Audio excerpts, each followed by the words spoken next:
Hey, let's lead this community. Pastor Jordan here. Just want to talk to you real quick and give you a very short devotion, teaching probably under 2 minutes. So, I was just reading a book lately, and they were talking about the different pitfalls and traps that growing companies end up suddenly losing their market share or bleeding staff or whatever it is. One of the examples stood out to me was Motorola. They had been innovating a satellite phone that relied on analog information while their competitors were starting to work on digital. Some of the staff came to the CEO and said, "Hey, I really think we need to drop this satellite phone thing. There's this digital tech that is going to work better. This is what our competitors are working on. We really need to consider this." And they kept pouring in the millions. It was actually $60 million to roll out this satellite phone. And the CEO and the COO, ignored the concerns of his staff. So that's the first thing.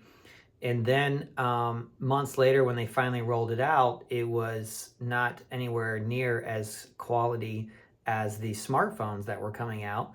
And they lost their market share from 50% down to 17%. Same thing, something similar happened with Nokia. I don't know if you remember back in the day. In fact, when I was in Bible college, I had a Nokia phone. Virtually everybody I knew had a Nokia phone. That's when you type you tap the button 3 times, you get to C, and then you've got DEF, you got to tap it twice to get to E. It's so annoying. But anyway, they had a huge market share and then plummeted because they didn't pay attention to what was happening. So wise people always ask, what is happening? Why is this happening? And what can I learn? What is happening? Why is this happening? And what can I learn? In other words, even if your church, if you're a pastor listening to this, if your church is growing, you're reaching new people, people are becoming believers, believers are becoming disciples, it's everything you want to be as a pastor, where you're reaching lost people and they're becoming Jesus followers.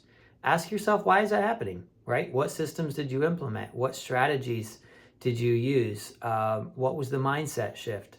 Was it empowering more lay leaders? What was it?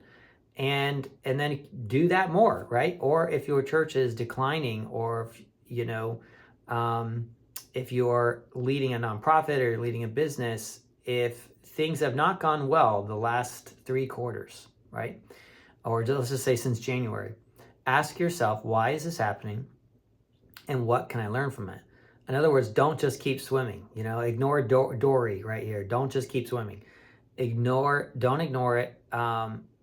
Take time to ask, what's happening? Why is it happening? And what can I learn? And be sure to listen to your team. Listen to your team. One of the big ideas I'm presenting in my book, Leverage Leadership, in section 4, the VIP section, is the immense empower of your team. Liz Wiseman wrote a bestseller called Multipliers, and it's a phenomenal book. And in it, she shares that 80% of employees that she pulled from thousands of people across America felt untapped in their potential, that they had good ideas to share, they had big concerns to share, but were simply never asked. So I want to encourage you, pastor, leader, president, CEO, COO, whatever you are, ask yourself, what's going on around me? Are we growing or are we not growing? Think through why. Ask your core leaders, ask your team why, discuss it. Be open to their feedback. Don't take their feedback personal.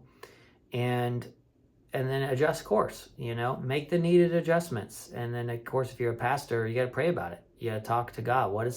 Is there a limiting mindset that I have? Hey, hopefully this was helpful for you. It's similar to a devotion I did a year ago for you guys called Stop Chopping, right? The wise leader doesn't keep chopping the tree. They stop and they sharpen the axe. And that comes from the scripture.